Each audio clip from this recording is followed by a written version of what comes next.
Santi adalah seorang sultan yang... Bentar. Kita mulai dulu dari sini. Santiago Miraflores, atau kalau di Spanyol panggilannya Syahroni. Jalan kemana aja sesuka hati, nongkrong gak peduli waktu, dan bangun siang posisi setengah mabuk. Rasanya seperti mimpi sebagian besar pelaku tawuran pelajar. Terlihat indah rasanya hidup tanpa beban dan tanggung jawab. Hanya bangun, main, nongkrong, terus ulangi lagi. Tapi kalau kamu adalah seorang pria berumur 30++, tanpa pendidikan lanjut, kerja sebagai pembersih WC dan sedang diambang perceraian, rasanya ada yang harus kamu benerin dari hidupmu. Una cosita. Los baños están llenos, ¿verdad, chicas? Sí. ¿Te importaría vaciarlos? Ay, lu ngeremin gua.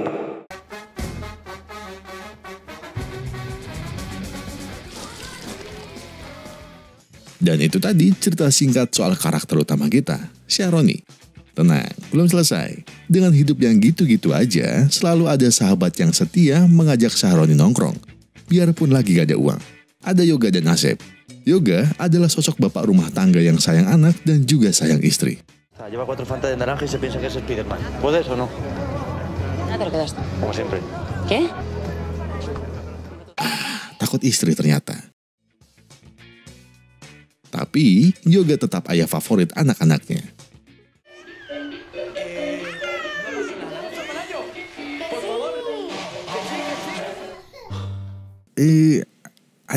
Ada baiknya kita nggak ikut campur urusan rumah tangga orang, oke? Mari kita ke Asep. Layaknya mas-mas kabupaten yang sok ganteng, begitu juga dengan Asep. Tak pernah sedikit pun dalam hidupnya dia merasa tidak ganteng. Di mana dia berdiri, di situ dia ganteng. Di mana dia duduk, di situ dia ganteng. Biarpun ganteng, Asep kerjanya serabutan dan masih tinggal sama orang tuanya.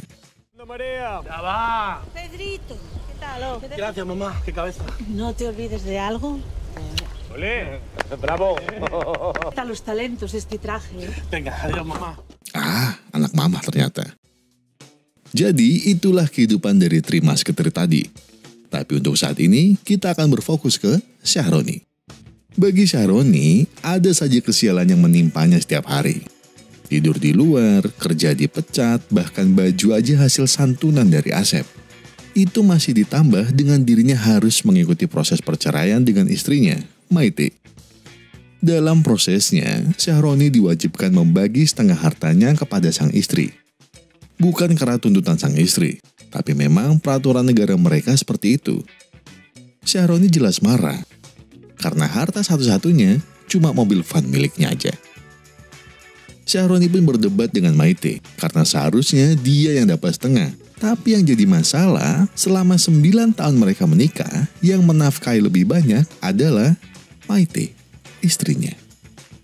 Melihat perdebatan makin panas, sang pengacara memberi saran untuk Syahroni untuk tinggal sementara di rumah istrinya. Sampai dia bisa mendapat kerjaan yang cukup untuk dirinya sendiri. Syahroni yang menolak akhirnya manut saat istrinya bilang akan membantu Syahroni mencari kerja. Di luar kantor pengacara, Syahroni merasa risih saat ada emak-emak yang ketawa ngelihat Syahroni kayak masih ngarep istrinya balik lagi ke dirinya. Ya no vuelve. Disculpe, ¿qué dice? Perdona, hijo, es que... Sudah susah masih aja dikatain homo. Tak ingin mendengar cangkeman dari si mama, akhirnya Syahroni membeli sebuah lotre dari si mama tadi, biar dia diem. Malamnya, terlihat Syahroni menghadiri acara reuni SMA-nya. Dia yang bertemu Yoga di sana segera menanyakan soal Maite. Syahroni curiga Maite sudah punya pacar baru. Dia bukan ingin melarang, dia hanya ingin melihat apakah pacar baru Maite orang yang cocok atau tidak. Sampai tiba-tiba datang Asep yang nyerocos kalau dia baru saja lihat Maite jalan sama cowok di belakang mereka. Syahroni langsung menghampiri cowok itu dan bertanya kenapa dia bisa datang ke acara reuni sekolahnya dulu. Si cowok pun bilang kalau dia dulu adalah teman sekelasnya semasa sekolah. Syahroni pun mencoba mengingat dan bilang mungkin dia adalah teman sebangku dari orang yang sering dia bully dulu, Handoko Gembul. Dan benar, pria ini adalah Handoko yang sudah tidak gembul. Gimana perasaan kalian coba? Semisal hidup kalian sudah susah, istri ngajak cerai, terus niat ke reuni buat senang-senang. Sekarang malah ada orang yang dulu kalian bully udah glow up dan siap menggarap istri kalian. Dan akhirnya Syahroni lebih memilih pulang dan tidur di sofa. Esok harinya, Syahroni masih kena semprot istrinya karena bangun siang. Maite berkata kalau Syahroni mau segera hidup bebas, ada baiknya dia segera mandi dan pergi ke supermarket tempatnya bekerja. Karena dia sudah bicara dengan Handoko untuk mencarikan kerja yang cocok untuknya. Akhirnya Syahroni pun mandi. Syahroni yang lagi sampoan kaget saat mendengar suara di radio yang persis seperti suara emak-emak lotre kemarin. Si emak-emak lotre bilang kalau dia kaget. Ternyata pemenang lotre berasal dari kedainya. Dia mengira-ngira kalau pemenangnya kemungkinan pria homo yang diceraikan istrinya kemarin. Tapi entah benar apa enggak. Syahroni buru-buru keluar rumah karena teringat kalau tiket lotrenya dia buang bersamaan dengan bungkus rokoknya ke tempat sampah yang sudah dibersihkan oleh istrinya. Bagai mimpi di siang bolong, Syahroni berhasil memenangkan 25 juta euro atau sekitar 400 miliar rupiah. Dengan perasaan bahagia, Syahroni segera menghubungi istrinya. Namun tidak diangkat. Jadi, Syahroni berinisiatif untuk pergi ke tempat kerjanya. Namun, betapa hancur hati Syahroni. Harapannya untuk merajut ulang rumah tangganya bersama istrinya hancur di depan matanya sendiri.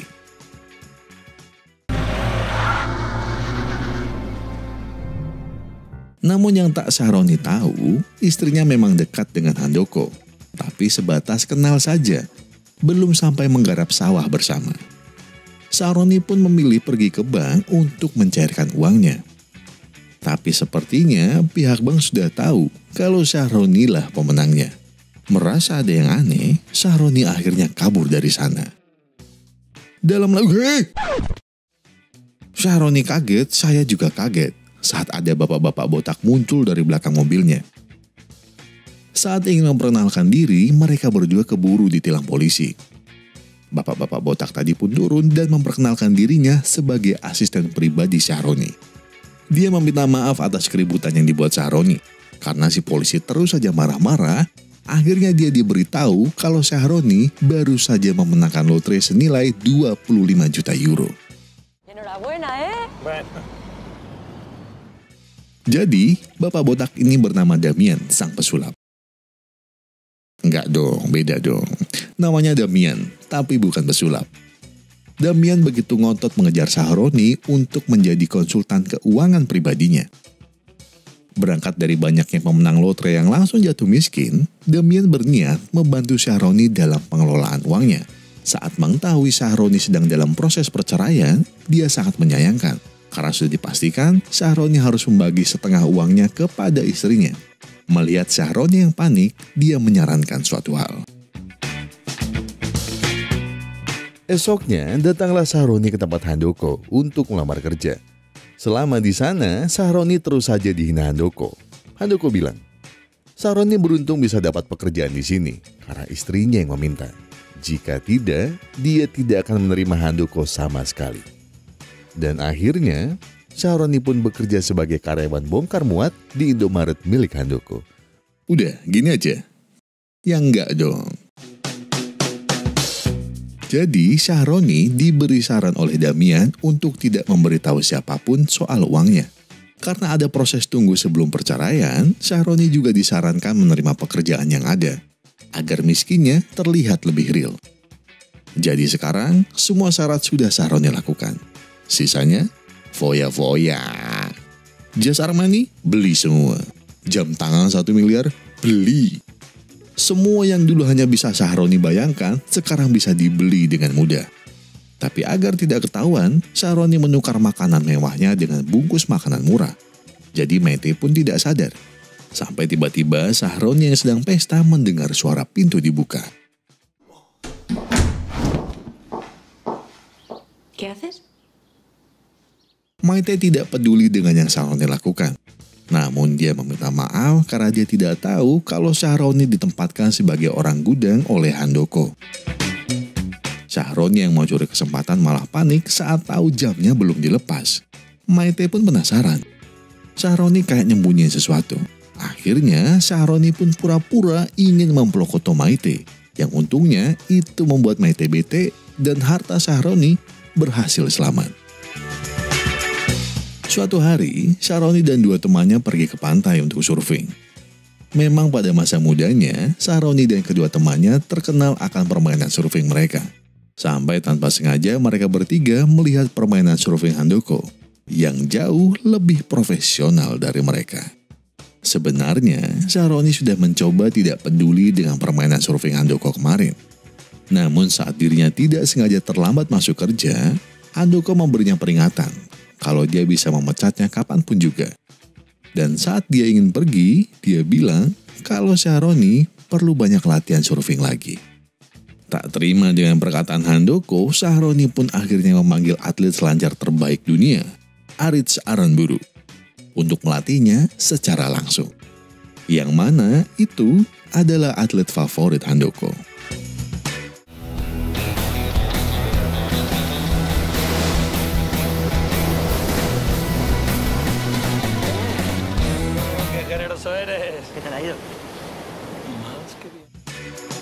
Biarpun semua bisa Syahroni beli, tapi bukan berarti hidupnya lancar.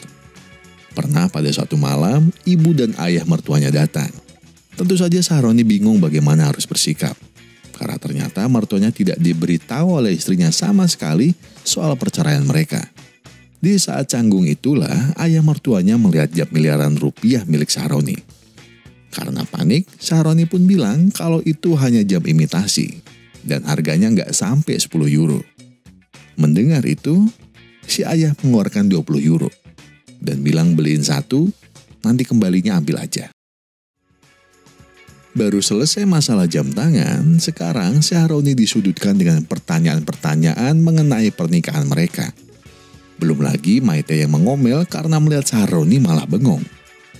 Sampai akhirnya Syahroni meledak. Maite y yo nos estamos divorciando. Sí, mamá, lo siento.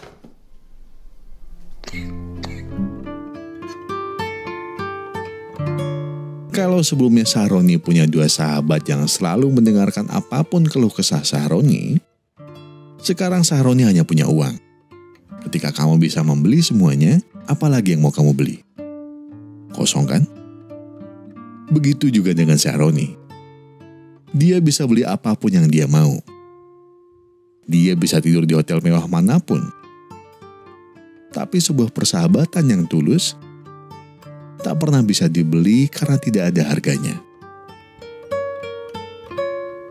Merasa yang dia lakukan sudah tidak benar dan keterlaluan, Syahroni pun menelpon Damian. Jadi, Damian punya rencana untuk menyumbangkan sedikit dari kekayaan Syahroni ke Yoga dan Asep. Agar tidak ketahuan kalau uang itu berasal dari Syahroni, Damian membuat dua rencana. Pertama, karena Asep selalu merasa ganteng dan sepertinya dunia merasa Asep sebaliknya, jadi Syahroni memberikan Asep sebuah kontrak modeling bernilai 1 juta euro.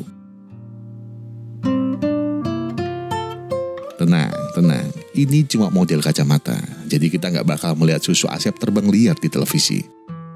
Nah, masalah kedua ada Yoga.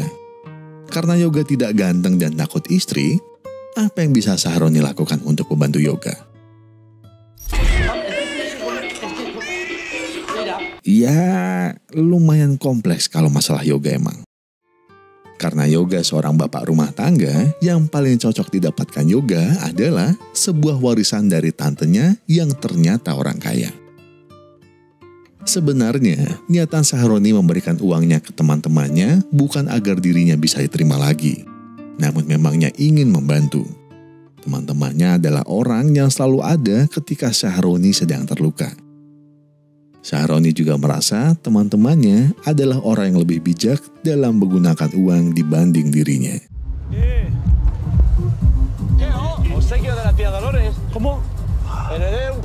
Namun ternyata tidak ada bedanya. Syahroni berpikir kalau Yoga dan Asep akan lebih bijak dalam menggunakan uang. Terlebih lagi Yoga. yang sudah berkeluarga dan mempunyai anak. Namun juga berkata kalau dia nggak salah dong senang-senang sedikit, karena selama ini dia sudah mengorbankan semuanya untuk keluarganya. Asep juga menambahkan, Syahroni harusnya jangan terlalu banyak omong, karena itu tuh uangnya Yoga. Jadi terserah dia mau diapain. Syahroni yang tak tahan dengan semua omongan teman-temannya itu akhirnya... ¿Se puede saber qué te pasa? ¿Eso se puede saber? Se compró con mi dinero. ¡Yo soy el cabronazo del superbote!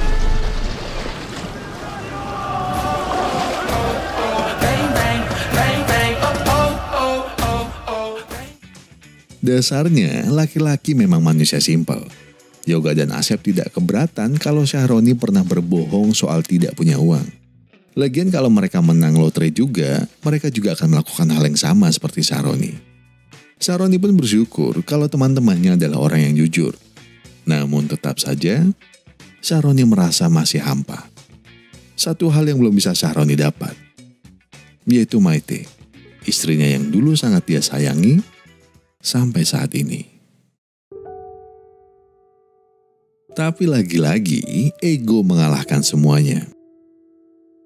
Pagi-pagi Syahroni dan Maite terlihat sedikit adu mulut. Saat Maite bilang kalau produk supermarketnya jadi baik semenjak diambil alih oleh Handoko. Namun yang Maite tidak tahu kalau produk yang dia makan selama ini adalah produk mewah yang Syahroni beli di luar, yang dia tukar bungkusnya dengan produk biasa. Jelas Syahroni tidak merasa dihargai, padahal dia beli. Hal itu masih ditambah soal Maite yang ditelepon Handoko untuk diajak kencan. Syahroni pun tidak mau kalah. Akhirnya dia menelpon mbak-mbak open house dan pura-pura kalau mereka sudah pacaran lama.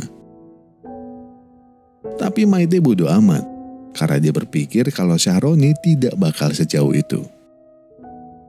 Berharap mendapat malam yang indah dari calon pasangan masing-masing, nyatanya keduanya baru pertama kalinya berhubungan semenjak memutuskan untuk pisah ranjang. Syahroni tidak mencari wanita lain karena masih mencintai Maite. Sedangkan Maite tidak langsung menerima laki-laki lain, berharap Syahroni bisa berubah. Namun ego masing-masinglah yang menutupi perasaan keduanya. Maite coba mencurhatkan perasaan itu pada temannya. Tapi temannya bilang kalau Maite hanya menyanyiakan hidupnya, kalau masih berharap dengan Syahroni. Sampai tiba-tiba dia mendapat telepon dari Handoko. Ternyata Handoko ingin mengumumkan soal penutupan supermarket tempat Maite dan Syahroni bekerja. Maite sebenarnya berharap dengan Handoko. Tapi Handoko bilang kalau dia sudah berusaha sebisanya dan penutupan adalah jalan paling logis agar kerugian tidak terlalu membengkak. Setelah Handoko pamit, Maite lah yang jadi sasaran amukan para pekerja yang tidak terima dengan pengumuman mendadak tersebut. Harusnya mereka mendapatkan pengumuman jauh-jauh hari, jadi mereka bisa mempersiapkan segala hal. Maite yang tidak bisa meredam emosi para pekerja, akhirnya hanya bisa meminta maaf. Melihat itu, Syahroni pun berinisiatif untuk menghibur Maite. Dengan cara... Te gusta, eh?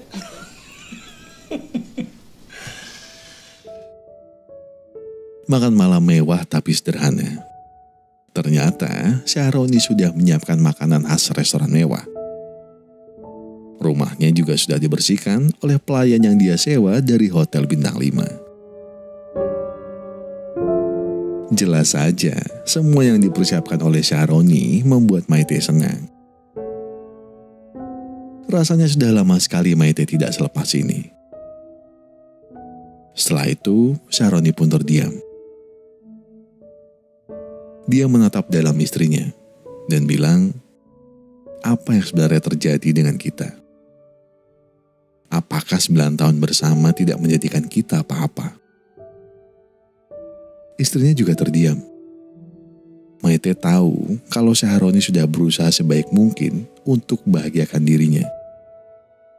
dengan segala hal yang dia bisa.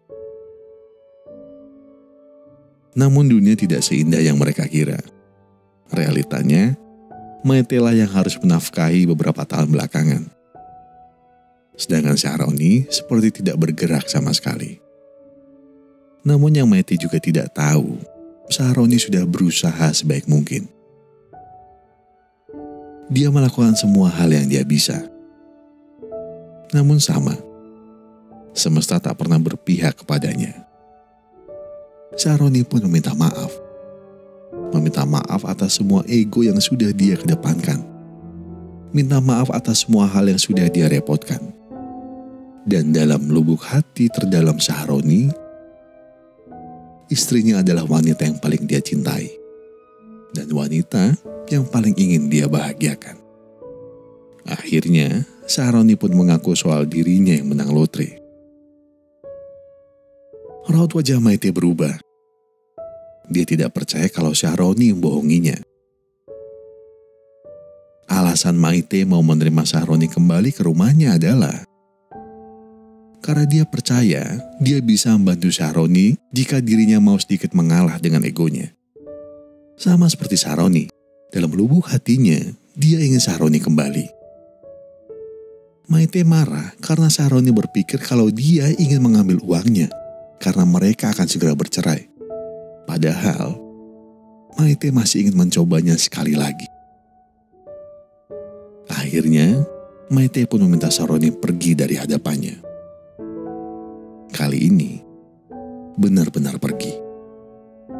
Namun bukannya sedih, Syahroni malah mengadakan pesta dengan teman-temannya. Namun tiba-tiba Asep datang dan memperlihatkan iklan kacamata yang dia bintangi. Dia bilang kalau videonya viral. Tapi viralnya karena semua orang mengejek fisiknya Asep. Kali ini, Yoga juga tidak tertawa mendengarnya. Yoga bercerita, semenjak dia mendapatkan uang dari Syahroni, rumah tangganya tidak juga membaik. Justru dia dan istrinya berebut siapa yang lebih pantas mengurus harta itu, daripada mengurus anak-anak mereka. Yoga yang memilih keluar dari rumah, merasa tidak bisa hidup tanpa anak-anaknya. Asep menyalahkan Syahroni, karena uangnya hanya menambah masalah hidup mereka saja. Dan malam itu pun, Syahroni ditinggal oleh kedua sahabatnya. Dan esoknya, Syahroni menghubungi Damian. Kali ini, untuk terakhir kalinya. Tak berapa lama, Maite terlihat sedang membongkar gudang tempat penyimpanan barang-barang Syahroni. Dia kaget saat menerima notifikasi kalau dia baru saja menerima uang 12,5 juta euro atau 200 miliar lebih. Dia juga mendapat surat cerai yang sudah ditandatangani oleh Syahroni. Jika Maite mau menandatanganinya, dia akan mendapatkan setengah dari harta Syahroni yang tersisa. Maite buru-buru pergi ke supermarket untuk mencari Syahroni. Dia kaget saat supermarket makin ramai dan terlihat Damian sedang sibuk di sana. Dirinya segera mendatangi kantor Handoko dan tidak sengaja mendengar percakapan. Ternyata Handoko sengaja menjual supermarket tersebut ke temannya untuk dibangun apartemen mewah yang hasilnya lebih menguntungkan daripada supermarket. Namun usahanya gagal karena ada orang kaya yang mau membeli supermarket mereka dengan harga yang jauh lebih mahal dari harga pasar yang ditawarkan. Dan orang kaya itu adalah Syahroni. Akhirnya Maite tahu kalau selama ini Handoko sudah membohonginya dan sengaja menjadikannya kambing hitam soal penjualan supermarket ini. Saat ingin dilabrak, tiba-tiba Damian datang dan mengusir Handoko dan bilang kalau dia sudah bukan siapa-siapa lagi karena pemilik sahnya sekarang adalah Maite. Maite kaget dan meminta penjelasan dari Damian. Damian hanya menjelaskan kalau ini semua perbuatan Syahroni. Dia menyerahkan sisa hartanya untuk Maite dan hanya menyisakan sedikit untuk tiket pergi dari Spanyol dan untuk bertahan hidup di luar sana. Dengan diantar Mbak Polwan yang tadinya mau menilang, di sana Maite menceritakan semua yang terjadi antara dirinya dengan Syahroni. Maite memang marah dengan Syahroni. Dia laki-laki ngeyel dan keras kepala. Tidak bisa diatur dan selalu saja butuh bantuan. Tampangnya yang sok keras selalu membuat Maite jengkel. Dan sifatnya yang tidak mau menceritakan penderitaan yang dia alami adalah yang paling Maite benci. Namun sekarang, segala benci dan amarah itu telah ditutup oleh perasaan asli Maite kepada Syahroni. Maite tidak benci dengan Syahroni. Dia hanya benci dengan sifatnya yang keras kepala. Tapi Maite lupa. Syahroni selalu memaklumi Maite ketika dirinya sedang keras kepala ataupun ngeyel. Maite tidak suka dengan Syahroni yang tidak bisa diatur dan selalu saja butuh bantuan. Namun aslinya, Syahroni hanya tidak ingin melakukan semuanya sendirian. Makanya, dia selalu bergantung pada Maite, istrinya yang bisa diandalkan. Tampangnya yang sok keras dan sifatnya yang sok bisa menyelesaikan apapun adalah untuk membuat Maite merasa aman dan nyaman karena ada pria yang sangat mencintainya yang juga siap melindunginya. Pada akhirnya, Syahroni dan Maite akhirnya melakukan pernikahan ulang. Sekarang mereka sudah berbaikan dengan satu sama lain. Dan yang terpenting, sudah saling mengerti satu sama lain. Yoga kembali ke kehidupan lamanya. Namun uang yang diberikan Syahroni kepadanya, dia serahkan ke konsultan keuangan. Agar dirinya bisa fokus mengurus keluarganya yang dia cintai. Asep sekarang juga sudah lebih pede lagi. Semenjak berhenti menjadi model, Asep fokus bangun channel YouTube yang sekarang sudah di-subscribe oleh 2 juta orang. Sekarang Asep benar-benar dikagumi banyak orang, khususnya wanita. Dan Handoko